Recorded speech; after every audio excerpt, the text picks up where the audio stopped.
This episode of Nintendo Pow Block is brought to you by, well, you. If you want to learn how to support Nintendo Pow Block and the Boss Rush Network, head on over to our Patreon at patreon.com/Boss Network and see which tier is right for you. Thanks for your continued support.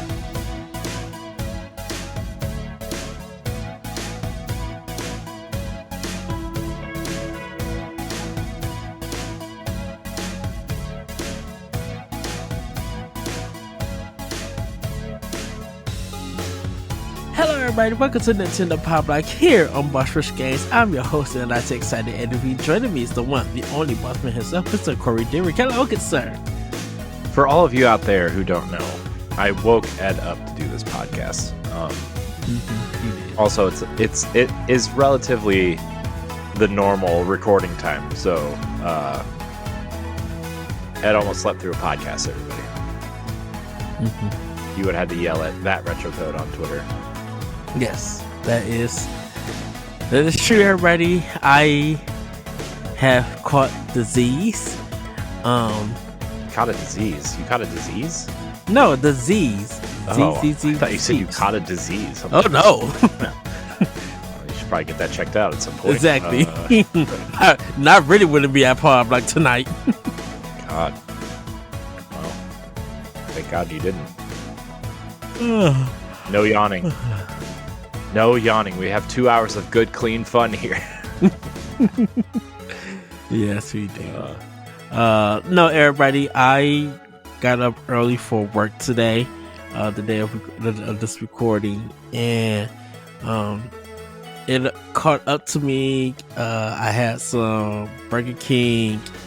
I let that sit on my soul, and I started watching the Flophouse presents, and he was ranking anime movies and video game adaptations, I should say. So he was mixing in some TV shows, movies, and some of the anime, and I got it to where I was kind of watching him rank all the way up to Fatal Fury. That's the last everybody, I promise. That he did Fatal Fury, and next thing you know, I was listening to it because I seen the time said 7:06, so I'm looking at the time. I'm watching this and I got my headphones on and my back is laid out. Next thing you know, I hear Corey tweet texting me, and he does the 15 ed text where it's just like any way that you could spell ed until he gets into Edward, so he could wake me up or get my attention. That's what he would do. Yep, that's what happens. I know what happens. I've been doing this long enough. Now, when I'm ready to go, and it's time when it's time to roll, and you're not there, I still wait and be patient. Me? Oh, when you're not there. What am I not there? I mean, you have some family things to do and running around and stuff. Oh, you mean like putting my children to bed? Yeah. You be like, let's go. Hold it. I'm putting my son to bed. I'm like, oh, wait, what? And I say, okay. Gotta put your kids to bed. That's true. Just throwing that out there. Can't podcast with kids running around. I was just like, how the heck is he sending my name 15 times before I can even stop? Ed, that's how I roll, okay? You'll get over it. It's fine. But yes, that is what happened to everybody with me. Now, hey, I'm an older gentleman. No, you're not. I get tired sometimes. No, he doesn't.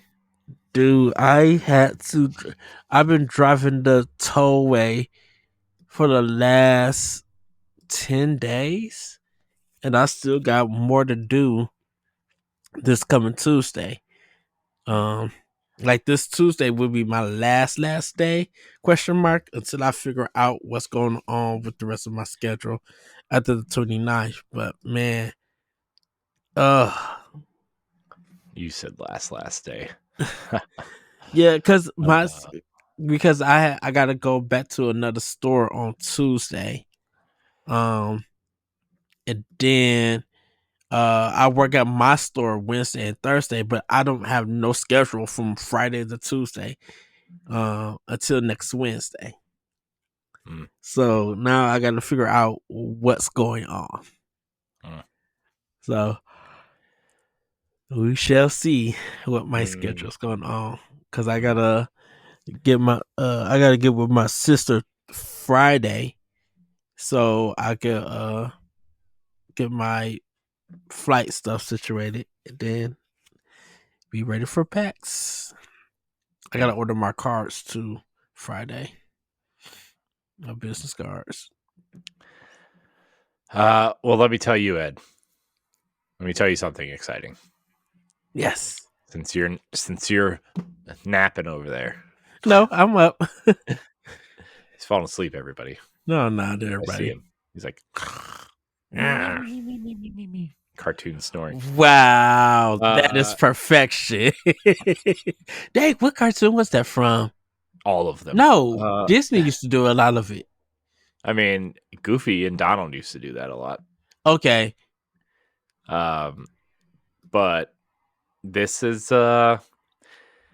this might be the last Nintendo Pow Block recorded in this office, Edward.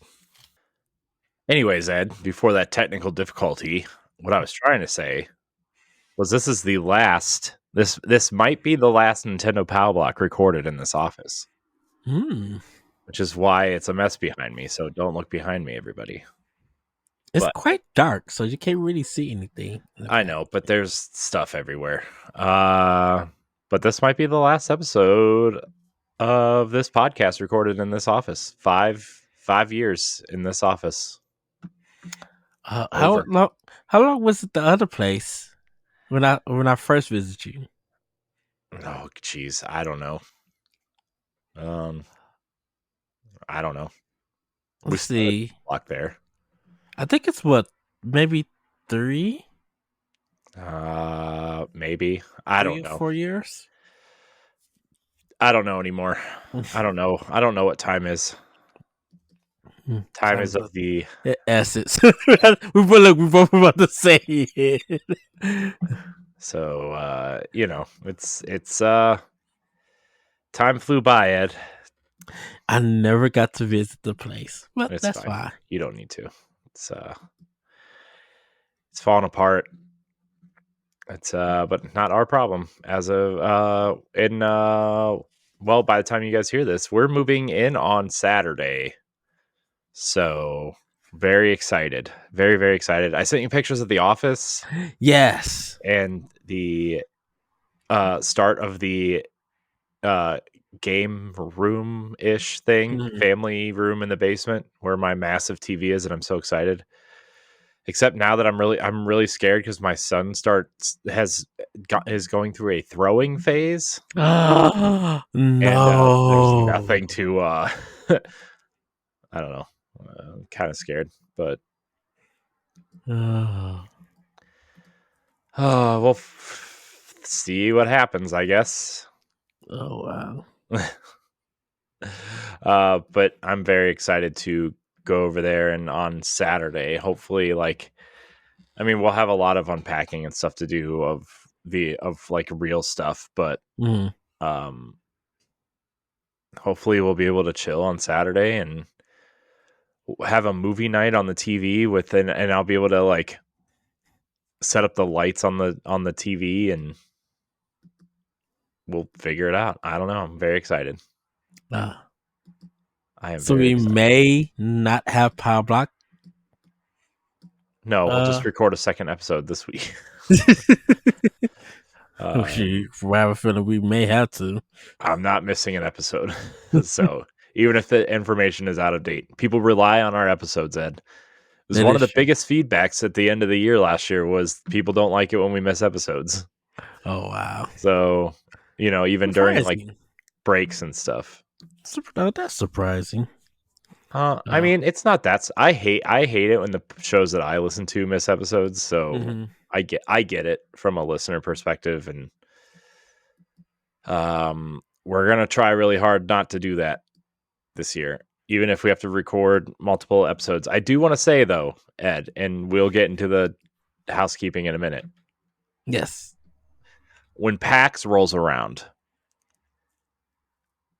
I don't know how episodes are going to work that week. So, we're going to record a bunch of podcasts there, but they might just be generic We're at PAX type podcasts, and they'll go up on the Pow Block feed and the Boss Rush podcast feed.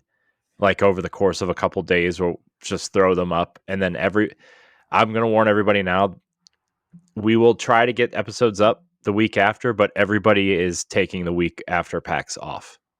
Yeah. Because we're going to be doing a lot of work there. So everybody has the week off, maybe even 2 if people need it. We'll find a way to get stuff out, but just want to give everybody a heads up. The week of PAX, the week after PAX, the week of PAX, episodes are going to be kind of scattered. So yes, I just want to warn everybody now. I've just put my vacation time in Thursday for it. My store manager, she knows, but I told her that I put everything in. I think I put everything up until Sunday or Monday. I did, but I'm just like, I just need to find the time. And I'm gonna text Stephanie tomorrow to be like, hey, when is our last day in the place? Find out about that, because I know we're supposed to be having a meeting soon, but I just need to know the final piece and then get all of that other stuff together. And yeah, I think so. I think we'll have to quote unquote check out Sunday morning, I'm assuming. Okay. That would be my guess. Yeah. It's so funny. I was telling myself, I'm like, what if when I booked my trip and had to go, what if me and Corey just both end up landing at the same time, getting off our planes, and just walk, turn our head, like you turn your head to the left, I turn my head to the right, and we just like, bro, hell. I think a couple of us are actually landing around the same time because we're trying to coordinate landing and flights and stuff. So we can do like a group over thing, like everybody goes over at the same time type thing. Yes. So that is something that could be a possibility. But we shall see. I'm super excited to meet you, meet like the crew. Like I said, you, Pat, Stephanie, I met. Is there everybody else that I got to meet? You're the only person I've met out of everybody, which is crazy. We've been doing this iteration of Boss Rush for what, 2, 3, 4 years? 4 years. Something. I don't know. And I've never met anybody. Crazy. Yes. Well, Corey, let's jump into some housekeeping because I'm very excited. Everybody, Nintendo Pow Block and the Boss Rush Network are headed to PAX East. You will be able to find us roaming the show floor, so if you're there, come say hi. We will be covering the event as part of the media, demoing games, conducting interviews, and recording a podcast or 2 live for the event. So make sure you keep your eye on bossrush.net and our YouTube channel for that. PAX East is taking place in Boston, March 21st to the 24th. So get your badges now. Come say hi. If you want to support Nintendo Power Block and the Boss Rush Network, you can head on to our Patreon at patreon.com/Boss Rush Network, where you can get our supplemental show Expansion Pass 2 weeks early and ad free, and other perks like early access to other podcasts, voting rights, and more at the tier that's right for you. Again, that's patreon.com/Boss Rush Network. Man, PAX So is close, man. I can't, dude. It's 4 weeks away. I'm super excited. I'll be filing my taxes Monday. Uh, Getting that all together. And I'm just super excited. Even though I am working like extra hours just to make sure that I have, money and stuff ready to go. Uh, Yeah, it's not cheap to go. You True. know, I'm more, of course, like current course. I'm nervous about flying, and only reason why I'm nervous about flying is I want to make sure that I get to the right flight, that I'm ready to go, that I don't, feel overwhelmed and stuff. That be there early, like yes, hours early. we want to be there 2 hours early. I'm gonna be there 2 hours early. Um, Yeah, I never understood the 2 hour early thing. Is it for check-in because of it's check-in and stuff? checking your bags, making sure like you get your boarding passes. Security is usually a lot of the reason why people go early. Uh, Um, boarding starts about a half hour before your flight takes off. So, like, I don't know. We usually get there about 2.5 hours early okay. to check in. So, and whatever airline you're taking, download their app and like create an account on your phone because it makes it a lot easier. Yeah, we're gonna do that. Um, like I said, I'm gonna work with my sister, and we're gonna get all of that together and stuff. Mhm. Um, Yeah.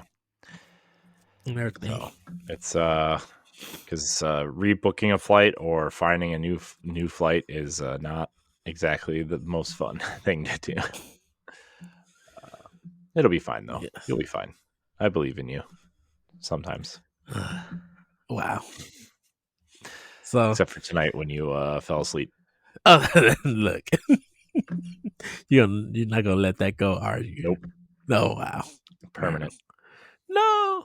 Uh, but everybody, it's time for Snacktendo.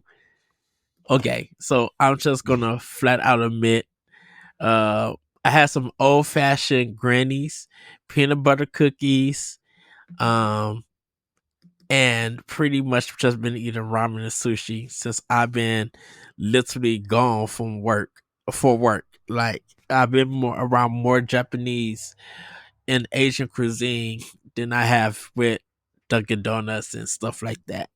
Um, Wow. so pretty much just miso soup, sushi, ramen, and that's pretty much it. Wow. Wow. Wow. You know. I'm not gonna lie to you, Ed. This weekend and last weekend, I pretty much lived off of microwavable breakfast sandwiches and pizza rolls. So that's pretty much all I've eaten. I also had 2 cookies before we got on, so I could have some Yes. sugar because Yes. I'm I tired. My body hurts. I will say, Canada Dry has a cherry ginger flavor, really good. It just dropped last week, and I went to go get something to eat like late at night, like a sub sandwich at my grocery store, and they had it there. They're the only ones that have it, so I snacked it up and I drank it. And I'm like, ooh, this is really good, very smooth. So I hope Canada Dry keeps that as a flavor. I think because it is cherry, it doesn't give me that hiccup spicy ginger taste to it. Um, it's just very easier to consume for me, for the Canada Dry. But it's a really good flavor. I'm like, oh, okay, Canada Dry. top tier. You guys on to something. Huh. And I know you probably you've been going up and down the stairs, so you've been moving stuff. I mean, yeah, I've been definitely been doing stuff, but like also, I don't know. It's weird. It's weird. I'm just gonna. It's been a weird like couple weeks because we went on vacation. As soon as we got back from vacation, like work had a major event, and then we've been moving the last 2 weekends, and it's just been nonstop. And trying to record podcasts and extra podcasts so we have stuff going out during PAX because we don't want to miss anything. And it's been a weird it's been a weird week. And then at some point, I guess we'll have to do another direct recap show because of the Pokemon Direct, which is airing today at some point by the time this comes out. So we won't be covering that on this show. But what time is that at? I have not one idea. Yeah, I don't know either. I mean, I really don't care, except like Gold and Silver was like the last generation I was really into. So I'm interested to see if that teases for anything. Whatever I say, thinking it's gonna be a remake, they're gonna show. I mean, that'd be awesome if it was a remake. Or so I've heard three things. I've heard a remake, which I think is kind of unlikely. A Let's Go game, which I think is very likely. And then I've heard rumors of a Legends game, which would be really interesting. I would love a Legends game set in gold and silver, as long as I can catch red and blue Pokemon too. Right. Somebody was just like, they hope if it is a remake that it's Black 1 and White 1, or Black 1 and 2, White 1 and 2. Like, I mean, I'm not interested in anything past Gold and Silver. If in this, I mean, in a real way, right? I mean, in a Nintendo sense, sure. In a podcast sense, sure. I'll be interested to see what they do with Pokemon next. But like, from a fan perspective, yeah. I mean, Gold and Silver were the last ones that I really truly cared about. I think the only ones that need to be remade is Black and Silver. I know the Hawaiian ones, too. But I think they remade. I mean, I don't know. The first, besides Red and Blue, they haven't remade really. I mean, they've remade them all. They've remade them all. They remade Red and Blue for GBA. They remade Gold and Silver for DS. They remade Gold and Silver, yes. Diamond and Pearl, Ruby and Sapphire. They've remade. So they've remade a lot of them. Diamond and Pearl is Switch. Mm-hmm.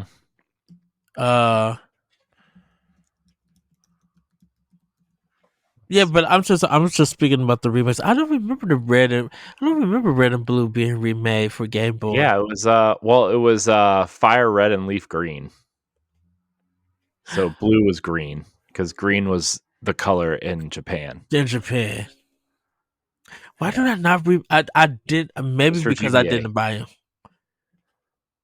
Yeah. I don't remember having them for GBA. The remake of Red and that's cool. Mm-hmm. Yeah, those were pretty. I would love a full on Red and Blue remake at some point. Yeah, like a 3D kind of, not necessarily open world, but just kind of like the way that Legends presents itself, I guess. Yeah. But yeah, I don't know. A lot of these things I'm seeing from a lot of Pokemon fan sites, of course. Not that means anything. It seems like a true 3D remake of Gold and Silver is seemingly what's being teased. I mean, these are all fan sites, so who knows? DualShocker is not that they're very reputable anymore, but yeah, I'm just trying to. Yes, let's see. Games that have been remade. Okay, so the Let's Go games, technically they're counting as remakes of Yellow, I guess is what they're trying to say. Brilliant Diamond and Shining Pearl, Fire Red and Leaf Green, Omega Ruby and Alpha Sapphire, which came to 3DS, Heart Gold and Soul Silver, which were DS games. Yeah. Okay, so they've remade 4 generations technically. Okay. I guess Black and White would be the next ones, right? Would that be? Yeah. Black and White 1 and 2, I guess, would be. Yeah. Because they made Those, direct sequels to those, right? yes. And then That what was was the after Black and White? it was the one where they went to Hawaii. Oh, the Sun and Moon. Sun and Moon, yeah. And then they made direct sequels to those too, right? Yeah. Yeah. So yeah, then Sword and Shield, right? And then Scarlet and Violet. That's the lineage, right? Yes. Okay. Yep. Man, we got there, everybody. We got there. Woohoo. I don't know how we got on Pokemon talking about snacks, but because the Pokemon Direct. oh right. The predictions. Right. We will not be covering the Pokemon Direct on this episode. So Yes. it'll either be on next week's episode or in some sort of direct recap show, but I would bank on next week's episode because it's Pokemon Presents. So Yes.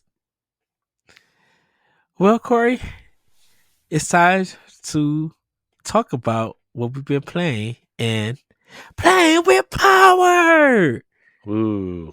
Corey, what have you been playing with power? Very little. Like besides moving. Yeah. I've been playing my own version of Tetris and Pushmo and Crashmo and Box Boy, and I'm just trying to think of moving pun games. Moving out. Yeah. Overcooked. Moving out. Yep. So we did the Uncharted Drake's Fortune book club this weekend. It's up now for patrons. It'll be up at the end of the month for free feeds. The end of March for free feeds. So I finished that, and it's kind of crazy playing that game now with all these kind of third-person action games, right? I mean, when you look at it at the time, it feels so revolutionary and from a cinematic type game perspective than anything else it was doing at that time, except for maybe something like Gears was trying to do some of it. But like how revolutionary like the characters and the writing and the like their character interactions and stuff like that felt, but also how archaic it feels in terms of actually playing the game. So we finished that, and it was fun. We might play through the entire series for book club, depending on if people vote for stuff or not, which you can do at the $5 tier on Patreon. Yes. Right now, there's a 3-way tie, so we will probably end up choosing from one of those 3 titles. I am going to go out on a limb and say it will not be Persona 3 Reload, everybody, because I know everybody kind of wants us to play that, but it is a 3,000-hour video game, and I don't know why I put it on that.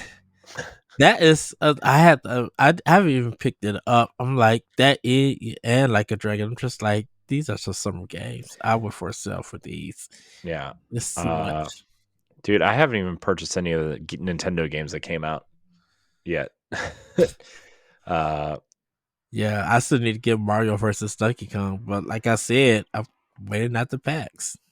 Yeah. Yep. So I've played that, and then I actually started Final Fantasy VII, not Rebirth or Remake, but the original. The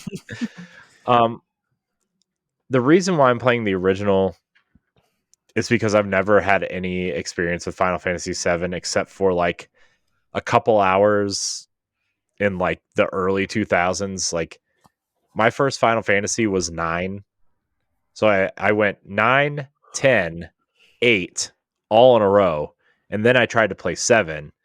And I was just burnt out on RPGs at that point because I played them all back to back.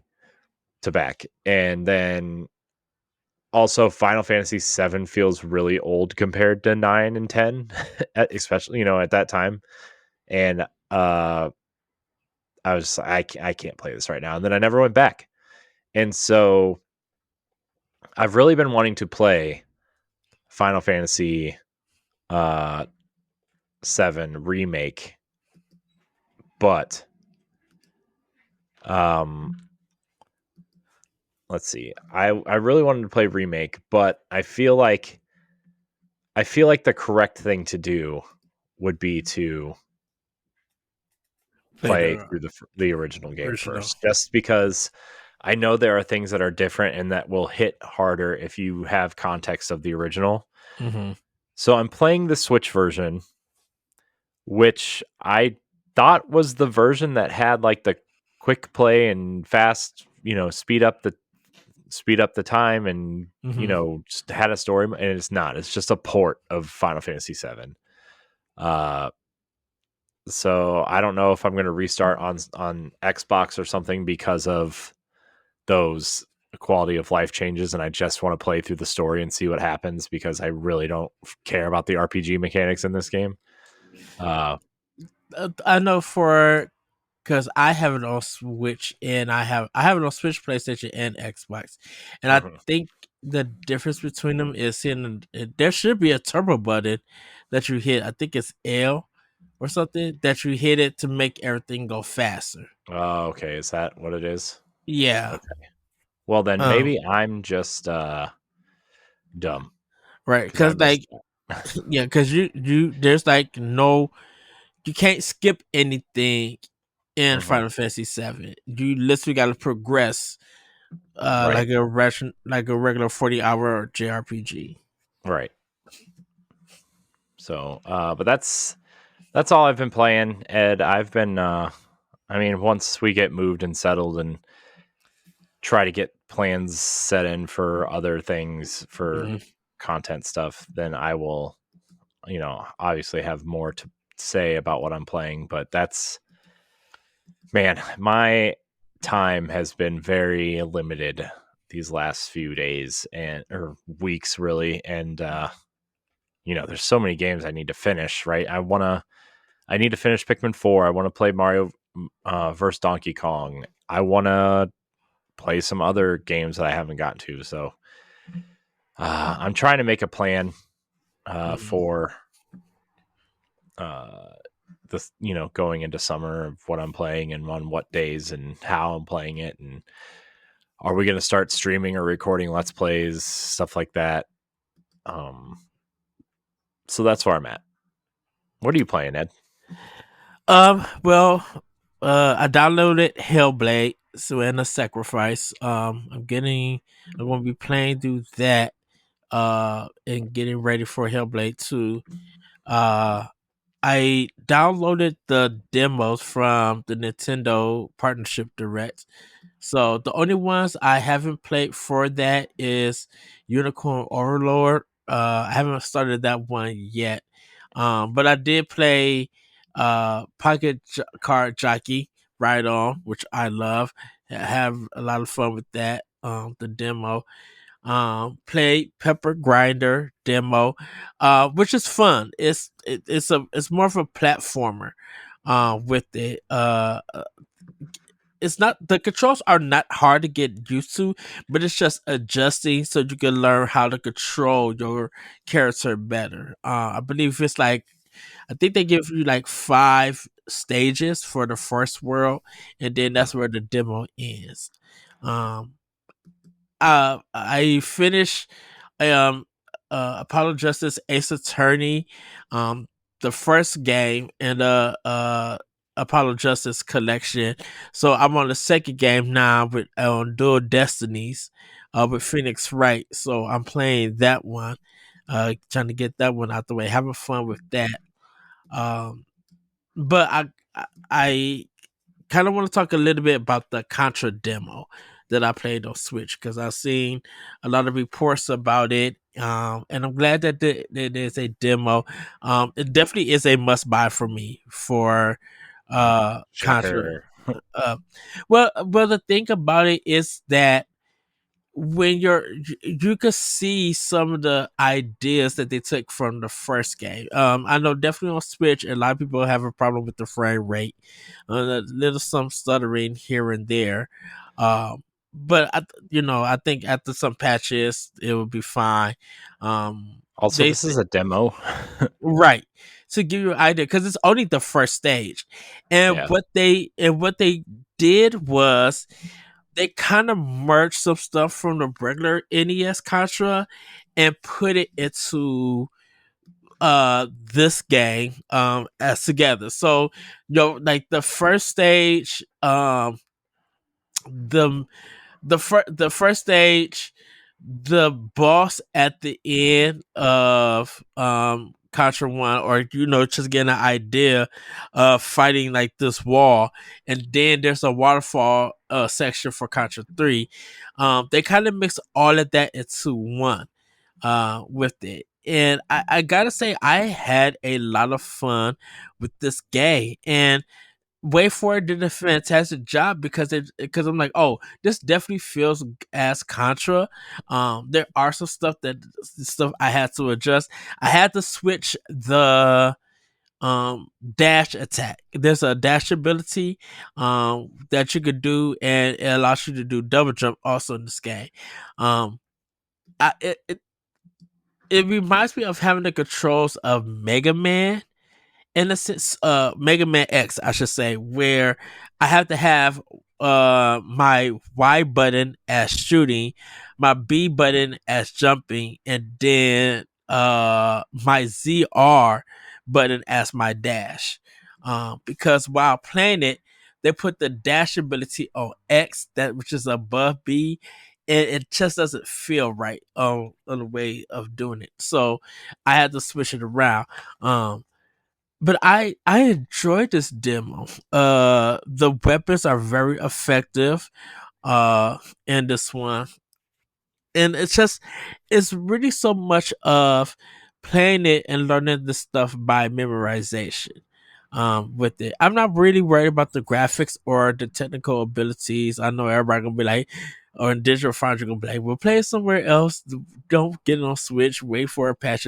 I know all about that, but I'm like, Contra has never been about graphics. It's really never been about frame rate. It's always been about the action and paying attention of where you're at. And that's one thing you got to kind of think about. It's just like where your character player is at versus where the boss is going to be at and stuff. Because a lot of everything is going on, so it's taking your focus away at some points and everything. What I do love is that they give you an energy bar, and once your energy bar uh is empty, that's when you die and lose a life. So you have the options to add energy or have it one hit kills. We have that ability. That's probably I have a feeling Xbox or PlayStation that would be some kind of trophy or achievement for the game. But yeah, I don't know how long this game's gonna be, but these levels are long because of the stuff that they're adding. Mhm. I haven't I have It doesn't do anything else then after that. It there says that you will get something special if you beat the demo, and it is one level for the demo. I don't know if it's a 2-player demo. That's the thing about it. And I don't know if there's going to be a 2-player online. Hopefully so. I know it comes out in Well, March. it's 4 players. It, Well, you that there is a that's the 4-player co-op. yeah, but that's for the arcade mode. The story mode only has 2 players Hmm. for it. So I think if you do arcade mode, that's where you get the rest of all the other characters in the game. So it's very weird about that and everything. I didn't know they was going to do that, split it up that way. Um, but if it is 4-player co-op for arcade and you can play online, I'm definitely going to be trying to find people to play online Mhm. um, with it. And like I said, it's a game for memorization, and just having a good time with your buddies with it. So I'm excited to see what Way Forward does. They once again they captured the magic, they captured the spirit of what Contra is, and it is quite challenging. It really is quite challenging. So I am excited to see what this game holds. So Nice. yeah. We're trying to get Way Forward on to talk about Contra soon. So Yes. I have to email Chris back about that. But I think maybe the week of like the 15th, we'll record with them, and maybe that'll be our pre-PAX episode. Yes. So we're trying, everybody, trying to get them on to talk about Contra. So we may have more to say in the coming weeks. If you want to see how you can become a Patreon producer, head on over to patreon.com/BossRushNetwork. The Patreon producers for this month are Adriel Munger, Austin Campbell, Celeste Roberts, Christian S., Sana Dirrig, Francisco Santillan, Matthew Keel, and Todd Oxtra. Thanks for your continued support of the Boss Rush Network. Love yes. Yeah, so really I know there is maybe some loading issues for Switch. I haven't downloaded any demos and stuff on Series X because I thought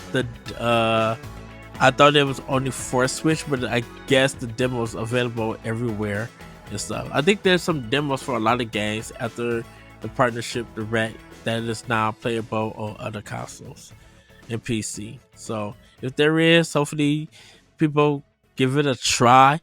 Like I said, if the technical stuff doesn't hinder you, hopefully you could go into the game enjoying it for what it is. So yeah.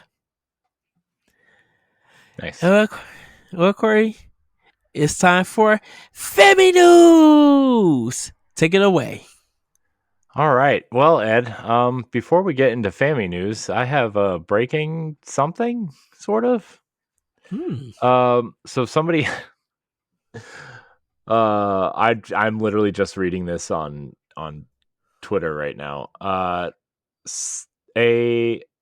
Someone has posted a some sort of hack for the 3DS that adds a Virtual Boy emulator. Yeah, I seen that. And they're playing Red Viper. Or no, that's what the emulator is called. They're playing that weird not Star Fox game on there, which was the only game I ever played on Virtual Boy. So this is so weird. Yeah, I seen that today. Wow. I this is cool. That's really cool. Yeah. Man, I wish Nintendo would put some Virtual Boy games on the maybe that'll be the next console. On the Oh no. you could drop the full library on there. It's only 14 games. True. That is true. Only Nintendo console I don't own at the moment. Yeah. Man. I did have one at one point when I was younger, like early 20s, but I sold it to pay rent that month. So, it's okay. It's okay, everybody. The forgotten Nintendo attempt at 3D and VR at the same time. Yes. All right, let's get into some real news, Ed. So the Nintendo Direct Partner Showcase happened on last Wednesday, right? And so we did a full Direct recap show on this, right? We did a full Direct recap show, yes, on this, but that was weird. You just kind of like disappeared and came back. It's all good though. It'll be fine, hopefully. So we're not going to talk about everything that was dropped during that, but I do kind of like now that we've kind of settled in and Mm-hmm. have taken it all in, and seen how everything has kind of played out, how we would kind of grade the direct. I was a little bit, I don't want to say I was down on it, because that definitely wasn't anything. It just, nothing surprised me. Mm-hmm. uh I mean, I think the biggest quote unquote surprise would be like the Monster Hunter Stories re-release and the Epic Mickey re-release. But everything else we kind of either knew about, or just wasn't surprising. uh Uh, I think for me to me it was surprising because we just didn't know what was coming for Nintendo, definitely third party wise, and um I think for me is just seeing what third party or what is going to be filling in games for Nintendo, because we knew the Nintendo first party stuff, but we didn't know what else was coming. So, we already got uh some of the big games out, like Persona 3 Reloaded and Like a Dragon and stuff like that. Like we got that stuff out the way. But what are we doing after those games in February? What are we doing after Mario versus Donkey Kong? Uh what what was the lineup after Prince of Persia: The Lost Crown? And Ticket 8 being out. Like we got some of the big games for the first for January, February kind of out the way, and we don't know what's for the future. Like we didn't know anything for March besides Princess Peach. mhm. Um like that's the only big game that we knew of. So I think with figuring out what is coming to Nintendo from other people, even Nintendo themselves, like we was kind of still stuck up in the air, figuring out what would be dropping, what we could look forward to. Um, no, yes, we still got Luigi's Dark Moon, and Paper Mario Thousand Year Door. We still got those two, but we don't know anything after that. You know, um, with Microsoft, and I'm at Microsoft, and I know we shouldn't. They gave us Grounded in this direct. They gave us Pentiment in this direct, and Pentiment is out now. But with all the hubbub that was coming about games from Microsoft hitting Switch, we got two of them, and so that added to the list of, okay, there's going to be something on Switch for us to play. Um, and it's like after that, it was just like stuff that was up in the air. We knew that was going to get some ports and stuff, but we just didn't know what games were going to be ported to Switch. Yeah.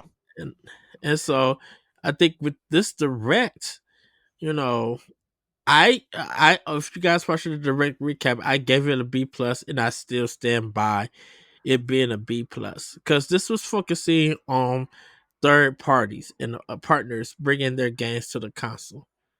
Yeah. You know, hmm Yeah. and and like I mentioned, Nintendo itself doesn't have to go hard this year because of giving us 7 years of great first party games, some indies and other third party games. You know, we got a lot to choose from. It's still a lot of backlog stuff. So yeah, I stand by the B plus for this. Yeah. I mean, I would probably give it just a B, just because everything was like kind of exciting, but Hmm. also like, I don't know. It, like I said, it was not anything unsurprising or earth moving, or it wasn't like when we saw Doom, Doom for the first time, or when The Witcher Yes. was coming, or anything like that. These are all very clearly.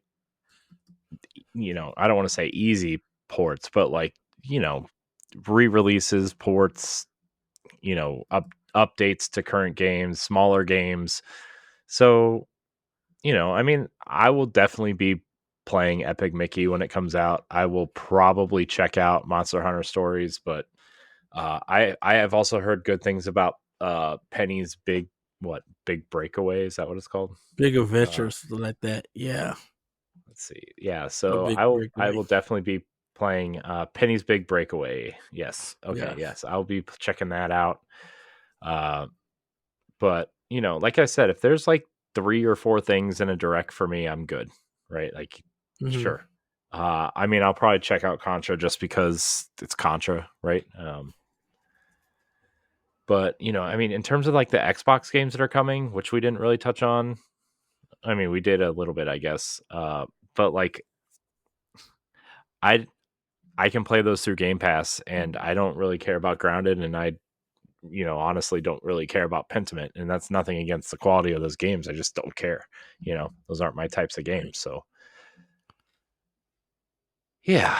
Anyways, Yeah. So, um, I, I just, yeah, I just think that it was a great direct. And there's gonna be a lot of stuff people could choose from to play and look forward to on their console. We still got a lot of stuff for 2024 and everything. And I think Nintendo themselves, I think they're waiting for uh the summer to like really deliver a big Nintendo Direct where they're gonna have their own games and stuff. hmm Um and even if we don't get a lot of games and stuff and everybody's waiting for their next console, I kind of figure I kind of have a feeling that Nintendo got stuff in the pipeline, but they're just ready to release it when it's time, when it's the show, hmm and I think they're waiting for summer to go all big in because they want to make sure that I have a feeling that they want what they have for the summer, they want to have for the fall and the winter for this holiday, so that they could push that those Switch sale numbers and hopefully surpass the DS or PlayStation 2. Like they're trying to get those numbers up. yeah. I mean, we kind of said over the next, because like the Switch is going to sell past the second, you know, the Mm, next iterate their next console, right? Sorry, my brain is just kind of all over the place. Uh, maybe not as well, obviously, because people are going to go for the new console, the hardcore. But like, yes. I mean, if stuff is backwards compatible or cross gen for a while, or even the games that are out now, like you drop that Switch Lite to either 145, 149.99 or 99.99, and you drop the current Switch down to $200, like that Switch Lite is going to be flying off the shelves for $99, Oh right? I yeah. mean, it just is. So, uh, they'll definitely. I think they will definitely pass PlayStation. So also the thing they could do too is just say like the next Switch is like the next iteration of Switch. It's just a new Nintendo Switch, right? I mean, they could totally just say that, and then the numbers would stay the same. That would be kind of, I don't know. I would be kind of that'd be real shady, but in terms of like numbers sold, but like Yeah. uh I don't know, Switch Pro, if they call it that, I would rather them just have a next gen console. I mean, I don't care if Right. they call it like a Switch 2 or the Switch or whatever, but like you have to count those numbers separately, in my opinion. Yeah. I think they're gonna have a new name for their next console. But I think the OLED is like their final version of the Switch before they Yeah. give us the new console and Yeah. everything. Yeah. And you kind of gotta give it to Nintendo with not just the Switch itself, but with this OLED system, because like Steam, the PlayStation Portal, like all of these handhelds and everything coming up with with PC technology into them, that resulted from the success of the Switch from Nintendo. Mhm. That's the success of Nintendo themselves. And so, if it really feels like that tradition is continuing with them, whether it's innovative or something that they were able to make it work. Um, it we wouldn't have the handheld console stuff without the Nintendo Switch and Mhm. OLED and Lite and the games that came and stuff. Like we wouldn't we a lot of companies still wouldn't be in business or started a business because of Nintendo. So Mhm. I think a lot of people who be like, well, the game doesn't run on Nintendo and I'm great with my Steam Deck and all of this. Awesome. That's cool, you know.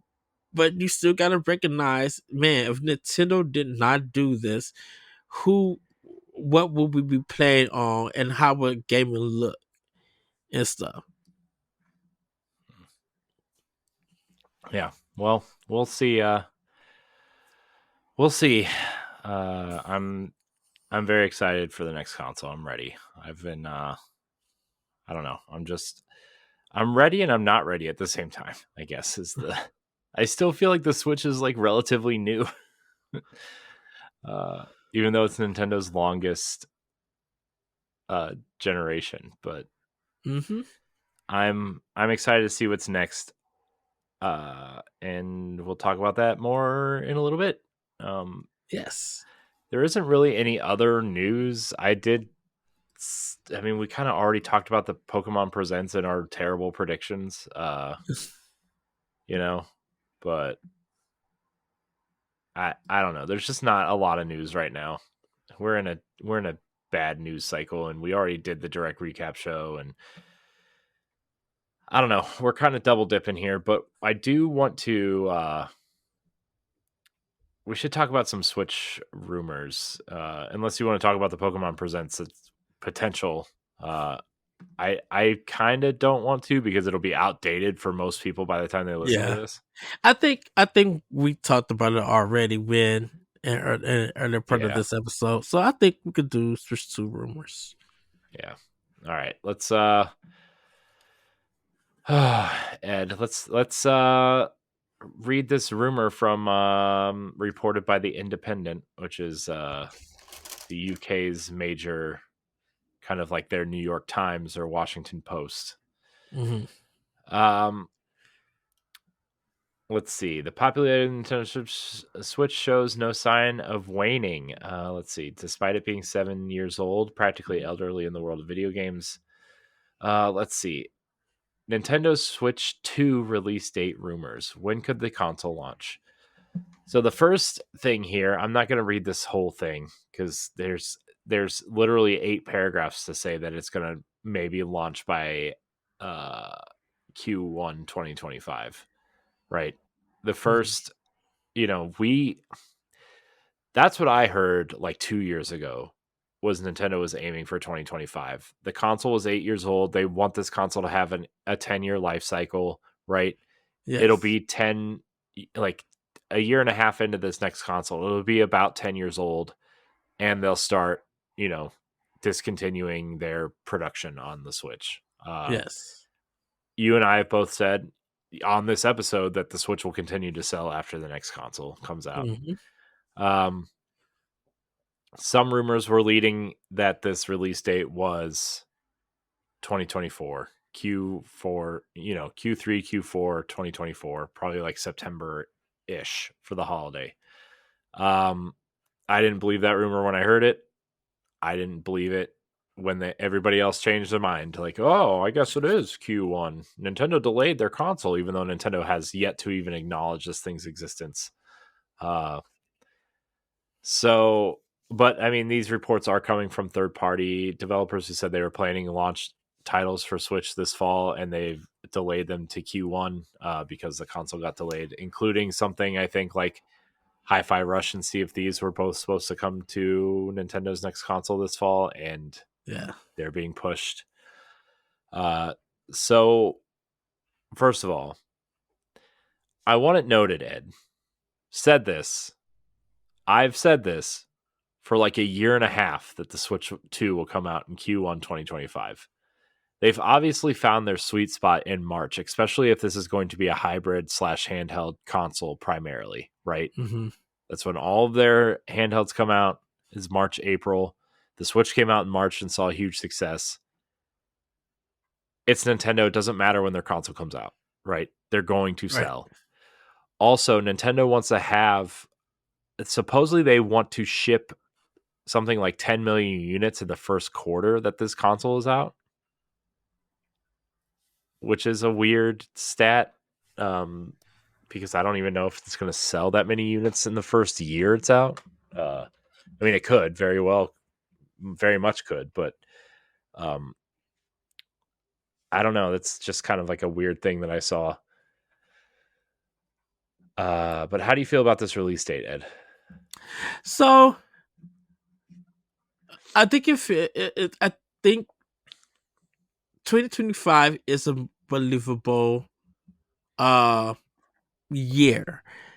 Q1, that's very iffy depending on how Nintendo plays it, and if we see a slow shipment of Switches go to stores, that would be ideal.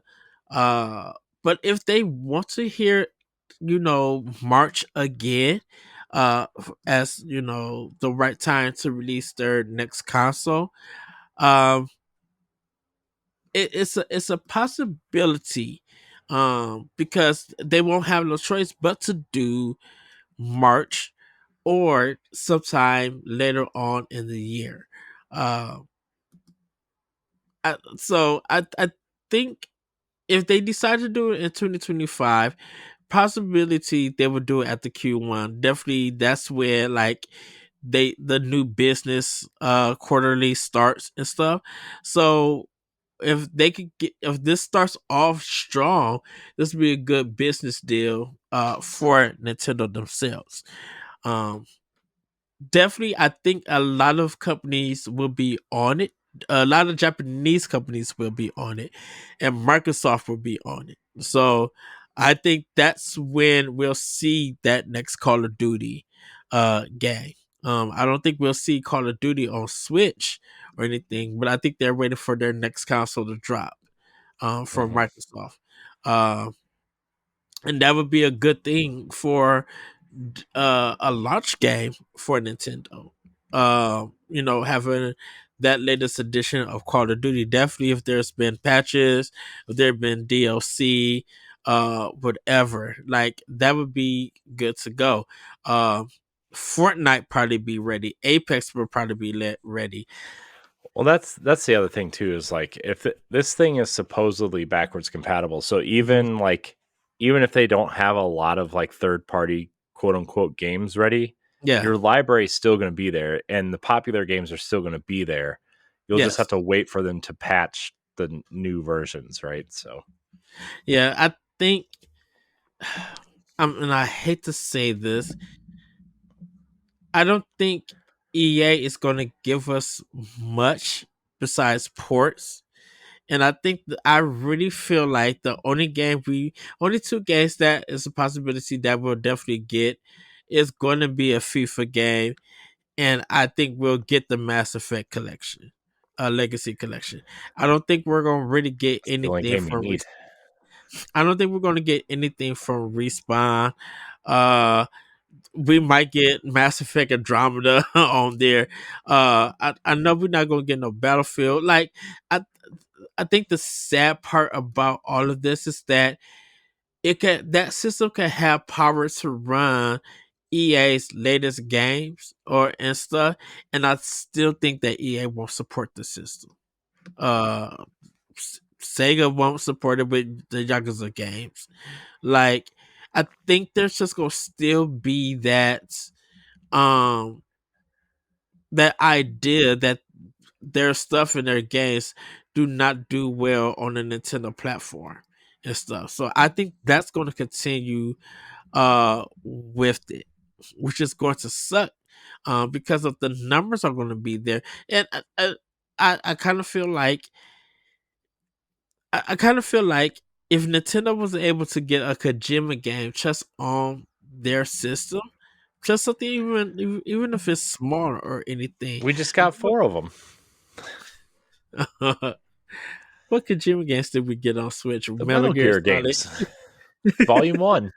I'm talking about something brand new from Kojima. I know, I'm just kidding. But I think if Kojima would like put a small game on Switch, I think that would catch the eye of a lot of people, of a lot of companies, to be like, oh, they really went out and got some heavy hitters and stuff. Maybe Ken Levine will finally put a game on Nintendo because what game was supposed to be on the Wii U that never came? Was it BioShock? It might have been BioShock, I I don't think. remember. But I really think that they're gonna have better support and continued support, I should say. Um, but I just have that feeling that, man, EA is gonna continue to miss out. Like I written about it, I'm just like, just in your partnership, EA, because I feel like you're not going to give it your all. Where Square Enix and THQ and Bandai Namco and at a time Bethesda and ZeniMax and stuff, like people who did take a chance on it, seeing good results come from those Switch games. I really feel like they're going to continue to be support there for them, um, on that platform, and then others will just miss out. Uh, so yeah. Yeah, I don't know. I don't really care because you can play those games other places, and usually Mhm. anybody that has a Switch has another console for the most part, right? And they're not really missing out if they can't, right? I mean, we're still missing out on Final Fantasy VII, which is the biggest game to come out in a long time, right? So, Mhm. uh, which the rumor is that remake and an update to Crisis Core are both going to launch with the next console, which would be really cool to see a remake launch with the next console. Yeah. But we'll see. I have more stuff here, and then we'll get to the rest of our show here. So the other rumor here that I want to talk about today is the specs of this console. Just real quick. So rumors about the Nintendo Switch 2 specs and features are gathering speed, and here's what we've seen so far. So we know developers are in possession of 4K Nintendo dev kits. We know that. So this console, probably in docked mode, will be some sort of 4K or Mhm. 1440p kind of, NVIDIA's custom chips will have NVIDIA's powerful up-resing AI stuff, and like if frames get dropped, NVIDIA is doing some real interesting things in frame AI, which is like Yeah. if it reads that the game is dropping frames, it will try to add them in for you, which is interesting. I don't know how well it works. People who play on PC will probably know better than I do, especially if you run an NVIDIA machine. But that tech is pretty impressive. Uh, Also, we know that NVIDIA is manufacturing the next console's chips because, uh, where is it? Let's see.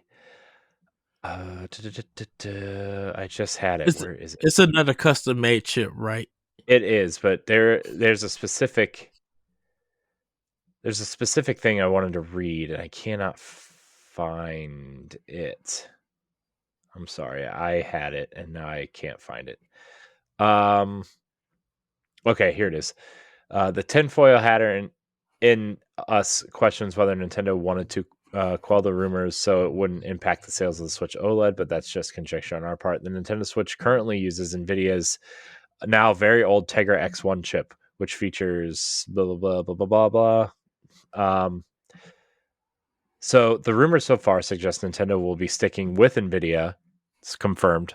I know this. For Nintendo Switch 2, despite stiff competitions from AMD, who is powering AMD makes the chips for Steam Deck. For those who don't know, so AMD has made a lot of things for Nintendo in the past, Mm-hmm. including the Wii U. And this is the first time Nintendo has been off of AMD since, I guess, the N64. Although I don't know the ins and outs of how that console was made, but I mean, on the GameCube box, there's an AMD logo, so that was pretty well known at the time too.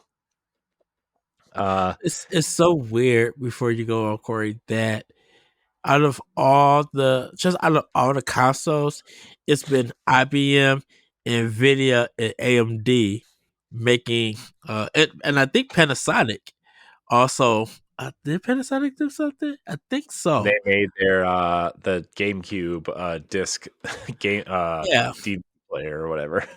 yeah. So it's been those four, and I'm not even talking about like the 3DO and TurboGrafx and all of that.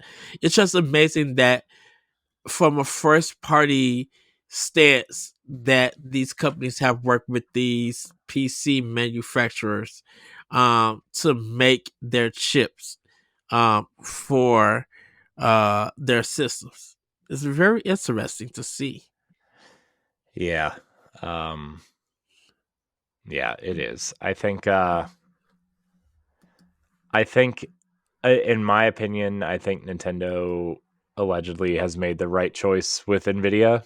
Um so there was a big Nvidia data leak in March 2022, which Hmm. we covered then at the time.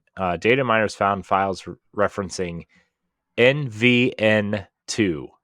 Uh, so, for those who don't know, NVN is the API that developers use for Nintendo Switch's graphics. That's how they access, Nintendo's graphical capabilities.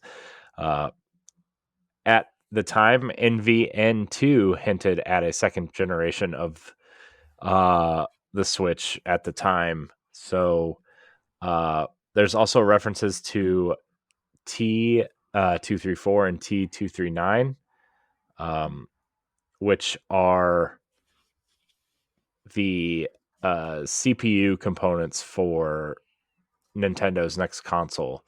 The 234 was rumored to be part of the Switch Pro, which was ended up being the OLED model, right? And it Hmm. didn't change any of the insides. But the 239 seems to be the updated version of that. It's using ARM architecture, which ARM, for those who don't know, is pretty big in the technology space. And so that's kind of what we're seeing here. In September 2022, an NVIDIA employee expanded on the idea that the Nintendo Switch would make use of a new NVIDIA Tegra chip, specifically the Tegra T239, a previously unconfirmed circuit that older rumors suggested the Switch 2 would be. So that is that's information from 2022. The Tegra 239, I think, has been announced since then. It's used in mostly, I think, mobile phones at this time. Hmm. But that makes sense because the Tegra X1, which the Switch uses, was also a mobile chip. So that seems to be where we're sitting, Ed, in terms of the tech inside of this thing. I'm trying to see if there's anything else worth mentioning here. Uh, I would love for Digital Foundry to build with the spec because I think they did that for they Switch also. They build they a usually do it when they find the specs of the consoles. They usually try to spec out a gaming PC that roughly uses those specs yeah, and try to use a game that runs on everything to see what it yeah. can do. Um, let's see. Uh, there's a couple more things here. Um, let's see. I'm sorry, everybody. I'm trying to pick out what's useful and what's not. Obviously, we know that it seems to be using an 8-inch LCD screen instead of a 7-inch OLED screen, which is what the current Switch uses now. Mm-hmm. There's a lot of factors that go into that. A lot of technical aspect factors like could it produce 120 hertz if they're going for higher frame rates and actually making a uh, device that's comparable to a PlayStation 4 Pro and a Steam Deck tech wise, right? Like that seems like the route that they're going is this device is going to use an LCD screen to keep the costs down, especially if you're Yeah. going for higher frame rates and a 1080p screen instead of a 720p screen, which, you know, I don't really care if it's 1080p in handheld mode, right? I mean, that's just, I don't care. But it seems that that's where we're headed.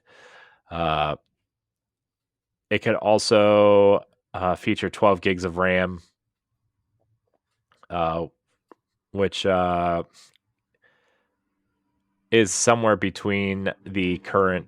I think the PlayStation 4 Pro has 16 gigs, so it'd be a little. Memory would be a little less powerful, but it's like Yeah. 8 times as much as the or something. What is it like?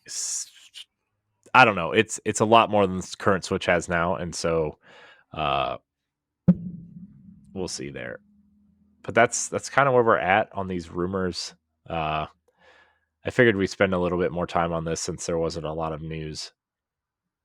Well, it's gonna be interesting with these specs because now it's gonna be like, who is this benefiting? Is this benefiting Nintendo with their first party, or is this going to help more third party imports and stuff come to I their th- systems? And I I think think it's the it's later yeah, than it is the first. yeah. I think Nintendo is trying to court third parties more than ever. Hmm. Which we never really. Nintendo hasn't really done that since the GameCube, and I think I think that they see the success of third parties and not necessarily major third parties, right? Yeah, But like we're talking about indie games or smaller games from companies like I don't Team 17 and Annapurna and Kepler yeah, and these smaller kind of way forward uh but also like Square Enix has produced a lot of games for the Switch. yeah. And I think Nintendo looks at something, you know, they'll never admit it cuz they're Nintendo. But I think they look at Final Fantasy VII remake and they're like we can't miss out on this again, right? We can't Not, miss out on this again. not so much as miss out, but much as Square, you've seen the success on our console, so you know if we're Yeah. going to continue to have this business going, and Mhm. you want to continue to see that success, we need to make sure that we have the power to run your games. And hopefully, you make the decisions to put those games on our console. Because regardless of I, I'm, I know people love Final Fantasy VII. I always go back to Octopath Traveler and Octopath Traveler 2 and all of those stuff. But those smaller games that was on Switch was putting in money for Square Enix.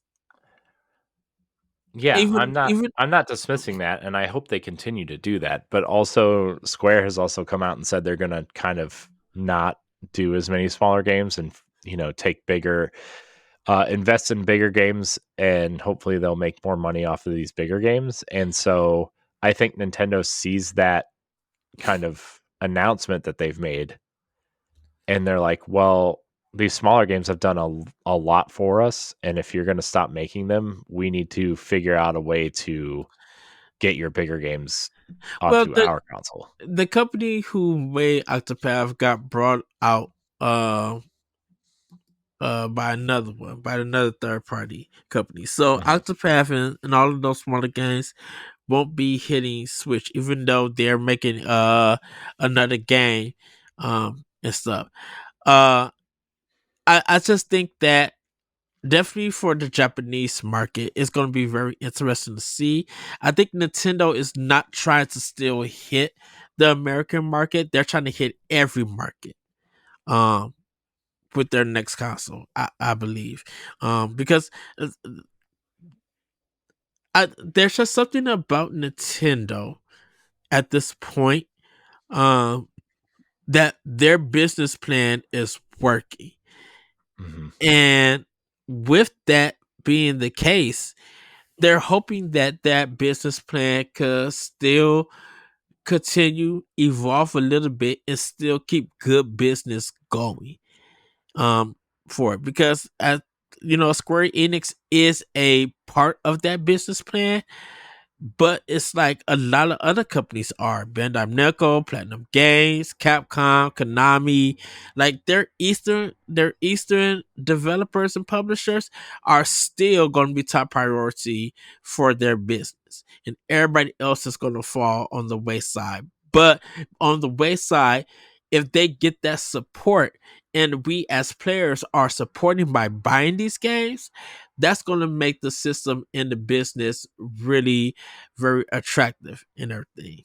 Uh, and hopefully that keeps companies and developers afloat. That these layoffs and stuff won't be happening. Yeah. If they release a game for every other platform, you know, and it doesn't do well, but some game that they release for Nintendo's platform that's exclusive is doing 1 million or two. Hopefully, we don't see that following week this company laid off 45% of their staff. Like, we're hoping not to see that, and if Nintendo may be the only company that can prevent that with games. So if their next console could lead up and help provide that, yeah, folks are going to be going all in for that. Mhm. And if you're a company who don't believe that your stuff could be successful on Nintendo's console, if Nintendo and other third party is proving the case that you can be on their console, get it on there. Get it on there, because I know developers gonna be like, maybe we have a chance of surviving if we get this game out on Nintendo. You know, if we could, even if we could get this game in a Nintendo Direct, there's a possibility that we get a lot of good sales for this game to keep us afloat and not let our employees go.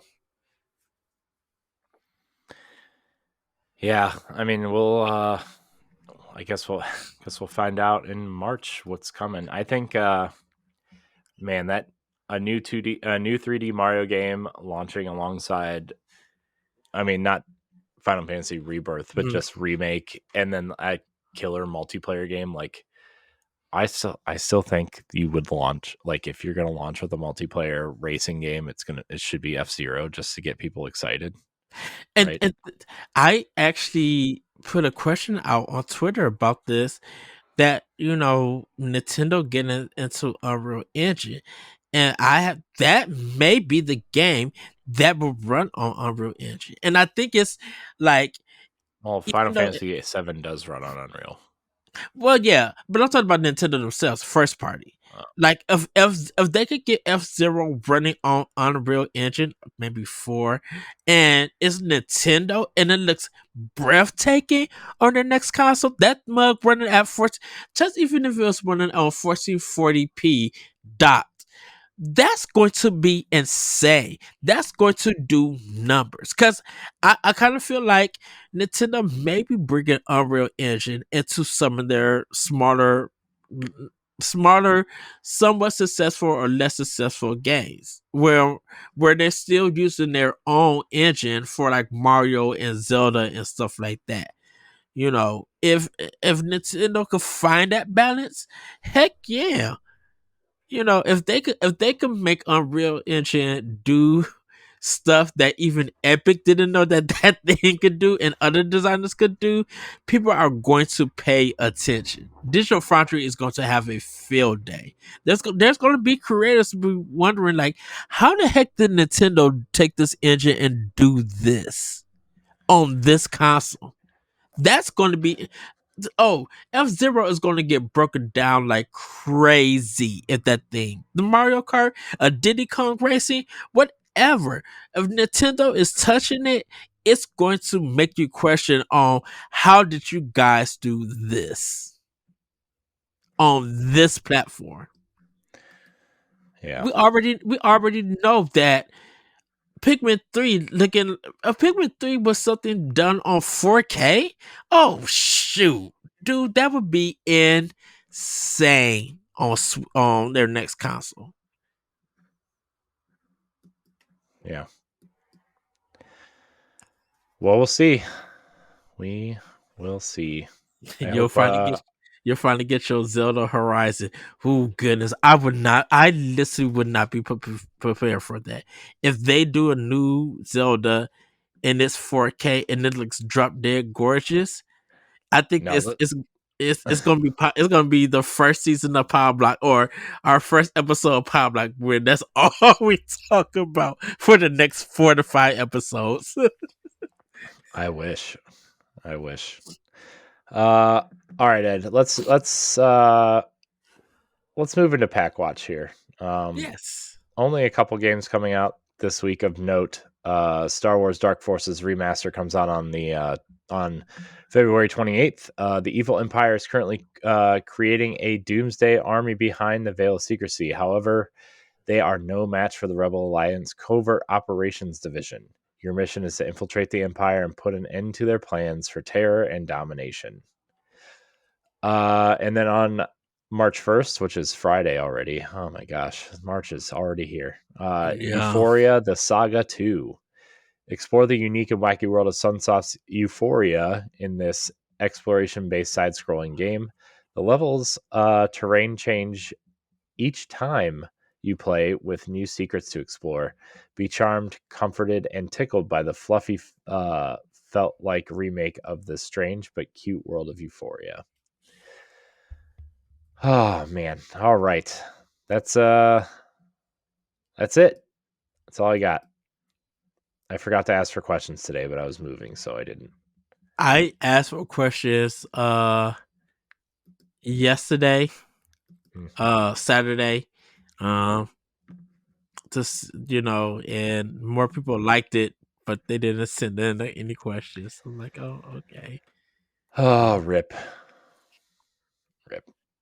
So, all right. Well, I guess that's it then.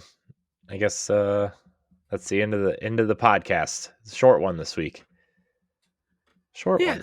I mean, when there's no news, and we have to fill time with a rumor mill. Also, I think it's okay because we're both exhausted, but it's fine. Yeah. Well, everybody, that's going to be it for Nintendo Pow Block. Hope you guys had a great week, had a great weekend, that you got a lot of games playing. Like I said, the Boss Rush crew is getting ready for PAX. We're going to be doing interviews, playing games, podcasting, probably meeting other podcasters that are going. When we taking pics, so probably check our Instagrams, our Twitters, Blue Sky, whatever. Like we're going there for work, but we are all excited that we're all doing this as a network, as a crew, and everything. And me and Corey, we're gonna be on the Nintendo stuff. Trying to get in their booth, play their games, see any games that's coming to Nintendo. And yeah, it's just like literally have fun, but really, and also connect and network with others. But like really, we're gonna be in the building, like literally in the building of PAX. So do be ready for that in the coming weeks. I'm super excited. We cannot wait for you guys to hear our discussions, see our coverage. So When that time hits, keep up with bossrush.com, bossrush.net, and follow our journeys about PAX East.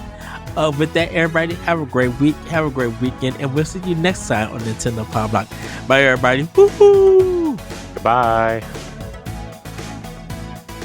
If you want to see how you can become a Patreon producer, head on over to patreon.com/bossrushnetwork. The Patreon producers for this month are Adriel Munger, Austin Campbell, Celeste Roberts, Christian S., Sana Dirrig, Francisco Santillan, Matthew Keel, and Todd Oxtra. Thanks for your continued support of the Boss Rush Network.